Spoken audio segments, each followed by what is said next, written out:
दोस्तों आज इस वीडियो में मैं आप लोगों को इलेक्ट्रिकल शिफ्ट इंचार्ज के लिए कौन कौन सा जिम्मेदारी रहता है और कौन कौन सा काम करना पड़ता है मैं आप लोगों को step by step point two point बताऊंगा। तो वीडियो को शुरू से लेकर लास्ट तक देखिएगा, तब आपको कुछ भी दिक्कत नहीं रहेगा। कोई भी इलेक्ट्रिकल का इंटरव्यू दीजिएगा तो आप आराम से जवाब दे सकते हैं, इसके लिए कुछ भी दिक्कत नहीं है। नमस्कार दोस्तों, प्रैक्टिकल एक्सपीरियंस टेक्नीशियन तपन यूट्यूब चैनल में आप लोगों का स्वागत है। आज कुछ नया सीखते हैं दोस्तों। चाहे डिप्लोमा हो, बीटेक हो या आईटीआई हो, जब आपके पास अच्छा नॉलेज हो जाता है, मतलब मिनिमम आपका 5 साल से लेके या 10 साल, इसी के बीच में क्या होता है, कोई 5 साल के बाद भी इलेक्ट्रिकल शिफ्ट इंचार्ज में ज्वाइनिंग कर लेता है। अभी के डेट में कोई 2 साल के बाद भी कर लेता है, और कोई आपका देखिएगा डायरेक्ट शिफ्ट इंचार्ज में ही आता है। तो जो डायरेक्ट आता है उसके लिए बहुत ही मतलब क्या बोलेंगे, तकलीफ होता है। जैसे कोई भी कंपनी में अगर शिफ्ट इंचार्ज में आपको खड़ा कर दिया गया, अभी इलेक्ट्रिकल का जितना सारा थ्योरी चीज़ है आपको सारा चीज़ आता है और प्रैक्टिकल में कुछ आता नहीं है, क्योंकि आप पढ़ाई लिखाई ऑलरेडी करके आए हैं, चाहे बीटेक हो, डिप्लोमा हो या आईटीआई हो, कुछ भी हो। अभी क्या होगा, चाहे कोई भी एक छोटा सा भी फॉल्ट आएगा तो आपको इलेक्ट्रिशियन के ऊपर डिपेंड करके ही चलना पड़ेगा, जो सीनियर इलेक्ट्रिशियन रहे या जूनियर इलेक्ट्रिशियन रहे। जब कोई पैनल में हो या पाम हाउस में हो या क्रेन में हो, कुछ भी फॉल्ट आएगा, आने के बाद चाहे जूनियर इलेक्ट्रिशियन ठीक करे या सीनियर इलेक्ट्रिशियन ठीक करे, आपको तो साथ में जाना है नहीं। क्योंकि जब भी आप शिफ्ट इंचार्ज बन जाइएगा, आप अपना हिसाब से जाइएगा कि कौन सा काम हमको जल्दी करवाना है और कौन सा काम हमको देखना है। तो हर काम के लिए आपके पास टाइम मिल भी सकता है, नहीं भी मिल सकता है। क्योंकि जब आप इलेक्ट्रिकल शिफ्ट इंचार्ज में ड्यूटी कीजिएगा, जब आप 8 बजे हो, 6 बजे हो या 10 बजे, जब भी ड्यूटी इन कीजिएगा तो इन करने के साथ साथ आपको बता दिया जाएगा कि आज का डेट में कौन कौन सा काम होना चाहिए और कौन कौन सा काम आपको करवाना है। अब करवाना किससे है, जूनियर इलेक्ट्रिशियन, हेल्पर और सीनियर इलेक्ट्रिशियन, यही तीनों आपको मिलता है। अभी ये लोग जिस हिसाब से काम करेगा उसी हिसाब से आपका क्या होगा, ग्रेड बनेगा, क्योंकि आपके पास ऑलरेडी प्रैक्टिकल नॉलेज नहीं है। अभी जब आप 5 साल या 10 साल काम कर लेते हैं और आपके पास इलेक्ट्रिकल का अच्छा खासा नॉलेज रहता है, तब क्या होगा, सीनियर इलेक्ट्रिशियन, जूनियर या हेल्पर कोई भी आके आपको उल्टा सीधा समझाएगा तो आप जल्दी समझिएगा नहीं, आप तुरंत बोलिएगा वाह उल्टा पुल्टा तुम काहे बक रहे हो, तुमको ठीक से काम नहीं आता है, तुम ठीक से काम करो। अभी शिफ्ट इंचार्ज के पोस्ट में आप है तो आप जो काम बोलिएगा सीनियर इलेक्ट्रिशियन को भी करना पड़ेगा, जूनियर को भी करना पड़ेगा, हेल्पर को भी करना पड़ेगा। अगर जब आप शिफ्ट इंचार्ज में ड्यूटी कर रहे हैं तो पहले क्या बताया जाता है, जब आप ड्यूटी इन करते हैं, इन करने के बाद पहले आपको देखना है जो जो सिस्टम चल रहा है टोटल इस सब नॉर्मल में है या नहीं है। चाहे आप पावर प्लांट में हो या रोलिंग मिल में हो या इंडक्शन फर्नेस या सीसीएम, कोई भी डिपार्टमेंट में हो, अपना अपना जिम्मेदारी सबका अलग अलग रहता है और अपना अपना काम करना है। तो शिफ्ट इंचार्ज को तो काम कहीं करना है नहीं, सिर्फ देखना है कि कौन सा काम करवाना है। पहले मेन होता है कि कौन कौन काम करवाना है, जिम्मेदारी रहता है शिफ्ट इंचार्ज का। अभी जैसे आप सुबह में हो, ड्यूटी आने के बाद आप आके डिसीजन लीजिएगा कि आज ईओटी ओवरहेड क्रेन में कौन सा चेकिंग करना है, पाम हाउस में जो 2 मोटर हर रोज चेक होता है ये हमको किससे करवाना है। चाहे आपके पास 5 गो इलेक्ट्रिशियन है या 10 गो इलेक्ट्रिशियन है, कौन सा काम किसको बांटना है, आप अपना हिसाब से एक रूटीन जब बना लीजिएगा तब देखिएगा कभी भी आपको दिक्कत नहीं होगा।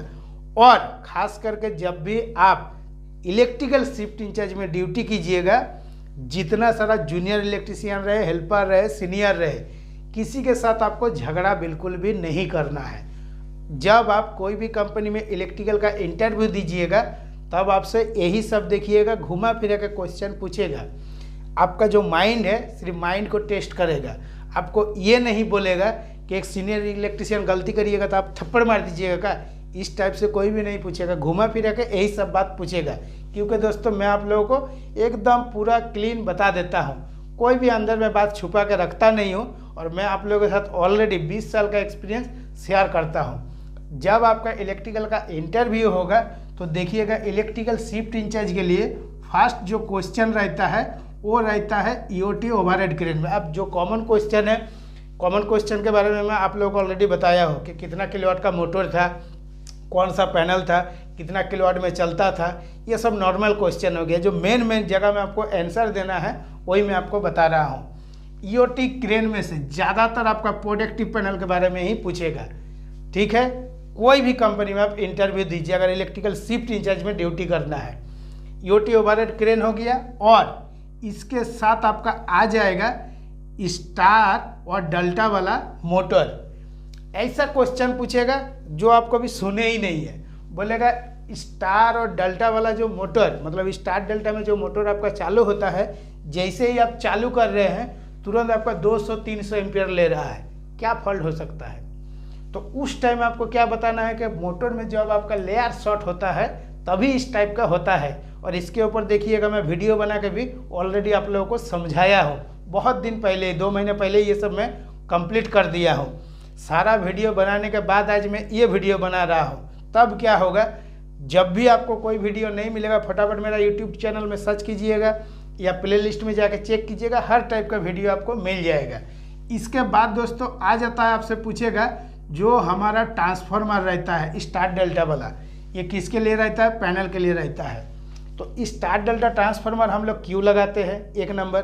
दूसरा नंबर है कि स्टार डेल्टा में जो प्राइमरी साइड होता है, चाहे कोई भी ट्रांसफार्मर रहे, प्राइमरी साइड में हमारा क्या होता है, एम्पियर कम लेता है और सेकेंडरी साइड में आपका ज़्यादा लेता है। ऐसा क्यों, और प्राइमरी साइड का करंट किस तरह कैलकुलेशन कीजिएगा और सेकेंडरी साइड का करंट आप किस तरह कैलकुलेशन कीजिएगा। इसके साथ दोस्तों, अगर आपके पास 10 टन पैनल आप चला के आ रहे हैं तो 10 टन पैनल में आपका कितना का ट्रांसफार्मर लगा हुआ था, 4000 kVA का था या 5000 का था या 10,000 का था। जब तक जो कंपनी में आप ड्यूटी कर रहे हैं ये सारा चीज़ आप देख के नहीं रखिएगा। जब भी आप इलेक्ट्रिकल का इंटरव्यू दीजिएगा, आप तो ऑलरेडी बीटेक या डिप्लोमा में जो भी पढ़ाई लिखाई की है, थ्योरी वाला कोई भी क्वेश्चन पूछेगा, मैं जितना सारा देखा हूँ इंजीनियर, सब थ्योरी वाला में एकदम मास्टर रहता, फटाफट तुरंत आंसर दे देता है। लेकिन जब ये प्रैक्टिकल वाला का जवाब देना पड़ता है तब थोड़ा क्या होता है कि दिक्कत हो जाता है। और ये जो मेन पॉइंट मैं आपको बता रहा हूँ, ये सब अगर आप देख के रख लीजिएगा, कोई भी इंटरव्यू दीजिए कभी भी आपको दिक्कत नहीं होगा। और जब भी आप इंटरव्यू दीजिएगा, ठीक है, आपसे देखिएगा जरूर पूछेगा कि इलेक्ट्रिकल शिफ्ट इंचार्ज का काम क्या होता है, मतलब काम क्या करना पड़ता है। तो आपको एक ही जवाब देना है, जब हम इलेक्ट्रिकल का शिफ्ट इंचार्ज में ड्यूटी करेंगे हमको काम करवाना है। खुद से कब करेंगे, जब सीनियर इलेक्ट्रिशियन से जो काम नहीं हो पाएगा उस टाइम आपको हाथ लगा के उसके साथ कर देना है। खास करके देखिएगा, इलेक्ट्रिशियन के साथ जो आपका पैनल में ब्रेकडाउन रहता है तो इलेक्ट्रिकल शिफ्ट इंचार्ज जाके जरूर उसका सपोर्ट करके काम भी करता है। जो स्पेशल इंजीनियर रहता है, स्पेशल इंजीनियर के साथ आपका manager, electrical shift in charge, electrician सभी बात करके मिलजुल के काम करता है। तो उस पीरियड में ही इलेक्ट्रिकल शिफ्ट इंचार्ज का ज़्यादा काम रहता है, पैनल में रहता है। अगर ईओटी ओवरहेड क्रेन में एक मोटर जल गया, फिर दूसरा मोटर भी जल जाएगा, नहीं जलेगा, अपना हाथ से चेकिंग तो आपको करना ही पड़ेगा। और इसके लिए आपका प्रैक्टिकल एक्सपीरियंस होना ज़रूरी है। जब तक आप प्रैक्टिकल नॉलेज नहीं बनाइएगा और 5 साल 10 साल अगर टाइम नहीं बिताइएगा तो एक प्रैक्टिकल नॉलेज आपका बनेगा ही नहीं। और प्रैक्टिकल नॉलेज नहीं बनेगा, कोई भी कंपनी में आप इलेक्ट्रिकल शिफ्ट इंचार्ज में ज्वाइनिंग कीजिएगा, एक मोटर जल गया, किस लिए जला, काहे जला, किस कारण से जला, इसका ट्रीटमेंट क्या करना है कि दोबारा जो मोटर लगाएंगे हमारा ना जले।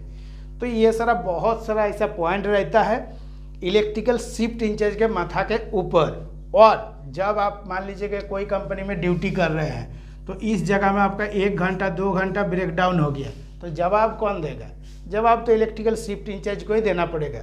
जो मैनेजर रहेगा वो आपका ना इलेक्ट्रिशियन से पूछेगा जवाब, ना आपका हेल्पर से पूछेगा, ना जूनियर इलेक्ट्रिशियन से पूछेगा। पूछेगा तो इलेक्ट्रिकल शिफ्ट इंचार्ज से ही पूछेगा कि अगर 1 घंटा 2 घंटा आपका ब्रेकडाउन हो गया तो हम जवाब किस तरह देंगे। पहले जवाब शिफ्ट इंचार्ज इलेक्ट्रिशियन से लेता है, इलेक्ट्रिशियन और नीचे वाला का तो पूछ नहीं सकता है, तो शिफ्ट इंचार्ज तो इलेक्ट्रिशियन से पूछ ले, इलेक्ट्रिशियन तुरंत बता दे हाँ ये हुआ था, वो हुआ था, फलाना हुआ था, बहुत कुछ बता देता है। अभी क्या होगा, शिफ्ट इंचार्ज जब मैनेजर साहब को बताएगा तो उसको थोड़ा सा शॉर्टकट में समझाएगा, उतना बड़ा लंबा चौड़ा तो बता नहीं सकता है, ये हुआ वो हुआ, बोले कि इसको कुछ आता ही नहीं है। इसके बाद आ जाता है कि मैनेजर साहब का। अब मैनेजर साहब को किसको जवाब देना है, इस जगह में आपको जीएम साहब को जवाब देना है। अब जीएम साहब पूछेगा कि यार इतना 1 घंटा 2 घंटा अगर हर रोज ऐसे ही चलता रहा तो ये प्लांट चलेगा ना, बंद हो जाएगा। इसी टाइप से देखिएगा बात होता रहता है। अब जीएम साहब किसको जवाब देगा, जो मालिक रहता है मालिक को जवाब देना पड़ेगा, काहे कि उसके लिए एक लॉक शीट बनता ही बनता है, और लॉक शीट में साफ एकदम लिखा रहता है कि इलेक्ट्रिकल ब्रेकडाउन बोल के 1 घंटा 2 घंटा।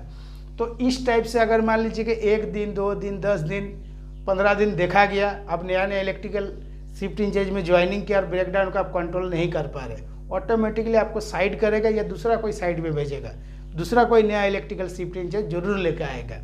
जो आपको मैं शुरू में ही बताया हूँ, चाहे ईओटी ओवरहेड क्रेन हो, पाम हाउस हो, पैनल हो, चाहे पावर प्लांट में ड्यूटी करिए या ब्लॉक मिल में या रोलिंग मिल में, तो ये जितना सारा सामान है आपको सिर्फ काम करवाना है। काम किस टाइप से, जैसे स्टार डेल्टा का मोटर है या स्टार डेल्टा का ट्रांसफार्मर है, जब आपका ट्रांसफार्मर में कब काम होगा, जब आपका बंद रहेगा, मतलब प्लांट जब शट डाउन रहता है, तब आपको सेकेंडरी साइड में जो बस बार में नट बोल्ट रहता है, सारा नट बोल्ट को टाइट करवाना है। मैं छोटा छोटा करके बता दे रहा हूँ। पैनल में जो डीएम मोटर रहता है, डीएम मोटर का आपको चेक करवाना है कि हमारा डीएम मोटर सही है या नहीं है, और पानी जो डीएम मोटर हमारा पैनल में घूम रहा है, पानी से स्केलिंग आ रहा है कि नहीं आ रहा है, और जितना सारा पाम हाउस में मोटर है इसका टर्मिनल आपका टाइट है नहीं है, जो कनेक्टर लगा हुआ है वो भी आपका टाइट है नहीं है। ये जितना सारा काम है, टोटल काम इलेक्ट्रिकल शिफ्ट इंचार्ज को ही करवाना पड़ता है। और खुद अपना हाथ से 30 दिन में, मैं खुद अपना बता रहा हूँ, ये 30 दिन जो हम लोग को महीने में टाइम होता है, खूब होगा तो 5 दिन अपना हाथ से काम करना पड़ता है, जो स्टैंडर्ड कंपनी का कंपनी है, मतलब स्टैंडर्ड ग्रेड का कंपनी है उसी में। और जो लातखोर वाला कंपनी होता है उसमें 30 दिन में 30 दिन इलेक्ट्रिकल शिफ्ट इंचार्ज को काम करना पड़ता है। अब जब काम कराना है, अभी काम करवाने के लिए इलेक्ट्रिकल शिफ्ट इंचार्ज रखा गया है, और खुद अगर अपना हाथ से टोटल काम करने लगेगा तो सीनियर इलेक्ट्रिशियन जूनियर इलेक्ट्रिशियन रखने का कोई मतलब ही नहीं है, अपने हाथे से करते रहिए। तो ऐसा बिल्कुल भी नहीं होता है। जब भी आप इलेक्ट्रिकल का इंटरव्यू दीजिएगा तो मैं जो छोटा छोटा क्वेश्चन बताया हूँ इसी टाइप से आपसे क्वेश्चन पूछेगा। इसके बाद हमारा आ जाता है एसीबी और वीसीपी। एसीबी का जो क्लोजिंग सर्किट है, ट्रिपिंग सर्किट है, कोई कोई कंपनी में देखिएगा पूछेगा कि एसीबी का क्लोजिंग सर्किट में अगर कुछ दिक्कत हुआ तो किस किस वजह से आता है, एसीबी जो ट्रिपिंग होता है किस किस कारण से होता है। और इसके जगह में जो वीसीपी है सेम टू सेम है। तो वीसीपी में क्या होगा, आपसे पूछेगा कि ओवरलोड रिले हम लोग जो लगा के रखे हैं ये किस तरह हम सेटिंग करेंगे, मतलब 0.2 में करेंगे या 3.75 में करेंगे या 4.75 में करेंगे। और जो वीसीपी है ये हमारा कितना एम्पियर का है, 1250 एम्पियर का है या 1600 एम्पियर का है, या आप जहाँ पे ड्यूटी कर रहे थे कितना एम्पियर का था। इसके बाद हमारा आ जाता है अर्थ फॉल्ट रिले। इसके बारे में आपसे तो एकदम 100% है कि अर्थ फॉल्ट रिले के बारे में पूछेगा ही पूछेगा। इसका सेटिंग बताइए, किस टाइप से सेटिंग करेंगे, इसका कैलकुलेशन क्या है, ये टोटली क्या होता है। एक आपका देखिएगा थ्योरी के साथ, एक आप कैलकुलेशन तो ऑलरेडी पढ़ाई लिखाई किए हैं तो ज़रूर आपको मालूम है ये है, लेकिन इसके साथ थोड़ा सा प्रैक्टिकल वाला भी डालना पड़ता है।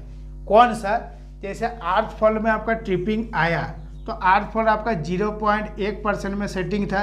इसके बाद 0.2% में करने के बाद आप वीसीपी को ऑन करवाइएगा या नहीं करवाइएगा, ये क्या चीज़ देख के करवाइएगा। और वीसीपी को अगर आप चेक करना है तो कितना हज़ार का मेगार से चेक कीजिएगा, ठीक है। देखिएगा वीसीपी का जो भी चेकिंग रहता है हम लोग 5000 का मोटराइज मेगार से करते हैं, और अभी के डेट में 5000 का डिजिटल मेगार आ गया है।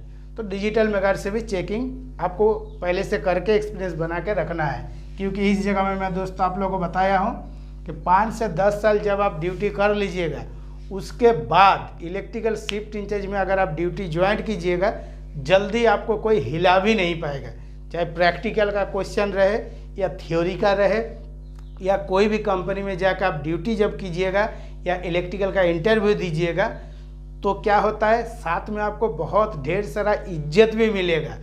क्या होता है जो मेन पॉइंट है वो मैं आपको बता रहा हूँ। जब आप कोई भी कंपनी में ड्यूटी ज्वाइन कीजिएगा इलेक्ट्रिकल शिफ्ट इंचार्ज में, तो शुरू में देखिएगा उस जगह में आपका फिटर भी रहता है, इलेक्ट्रीशियन भी रहता है, जूनियर भी रहता है, सीनियर भी रहता है। तो शुरू में जाके आपको किसी के साथ भी बिल्कुल भी झगड़ा नहीं करना है।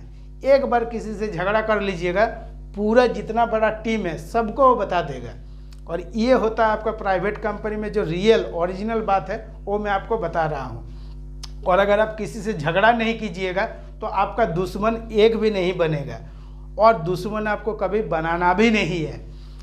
अगर शुरू में गए, आप किसी को काम बता रहे हैं, कर रहा है फिर भी ठीक है, नहीं कर रहा है तो प्यार से ही बात कीजिए। जब देखिएगा कोई एक मेन फॉल्ट, चाहे एसीबी हो, वीसीबी हो, पैनल में हो, कुछ भी फॉल्ट आएगा, उस जगह में जब आप काम कीजिएगा ना, सारा आदमी आपको देखेगा। एक दो फॉल्ट जैसे ही आप सॉल्व कीजिएगा ऑटोमेटिक आपके आसपास आने लगेगा कि नहीं, जो इलेक्ट्रिकल शिफ्ट इंचार्ज आया है इसको बहुत सारा नॉलेज है और इसके पास से हम लोगों को कुछ नया चीज़ सीखने के लिए मिलेगा। तो इसी टाइप से दोस्तों अपना जो भी टीम रहेगा इलेक्ट्रिकल का एकदम सॉलिड बना के आपको खुद को रखना है, और ये पूरा डिपेंड होता है इलेक्ट्रिकल शिफ्ट इंचार्ज के ऊपर। तो दोस्तों आज के वीडियो के लिए इतना ही। अगर वीडियो अच्छा है तो लाइक शेयर कमेंट जरूर कीजिएगा और चैनल को सब्सक्राइब कीजिएगा। नमस्कार, जय हिंद।